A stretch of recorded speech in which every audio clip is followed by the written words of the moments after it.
Angin kencang disertai hujan lebat ngebuat rumah sama sikok sekolah rusak berat di Desa Pulau Negara, Kecamatan Pemulutan Barat, Ogan Ilir.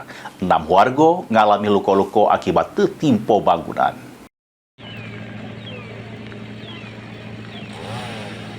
Warga Desa Pulau Negara, Kecamatan Pemulutan Barat, Ogan Ilir, gotong royong bersih ke batang tumbang yang nimpa rumah warga. Setidaknya ada 16 rumah yang rusak berat sama ringan akibat ditimpa batang yang disebabkan angin kencang serta hujan deras ini. Selain rumah, batang juga nimpa SD Negeri 11 Pemulutan Barat yang akibat ke 3 kelas rusak total. Pemilik rumah yang roboh, Sopian ngungkap kejadian tersebut diperkirakan terjadi tengah dalu, batang yang nimpa rumah ngakibat ke rumahnya ambruk sehingga nimpa anggota keluarganya sehingga ngalami luka-luka.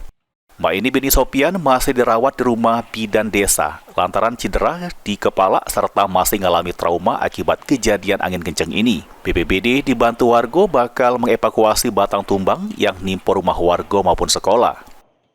Sementara itu, warga yang rumahnya tertimpa berharap adanya bantuan dari pemerintah untuk bisa bangun rumah mereka yang rusak.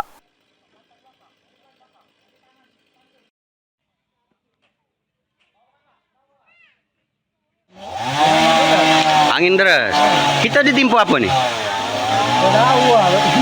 Tiba-tiba langsung ambruk ya? Ambruk ke bawah. Ada berapa uang dalam rumah? Ada yang 3. Luka gak lo? 2 yang luka. Bapak luka di mana, Be? Di telinga. Bapak pas saat itu nyelamati apa? Nyelamati anak apa? Udah tempat. Kapan lagi berangkat dari Ngole. Ahmad Romawi, PAL TV.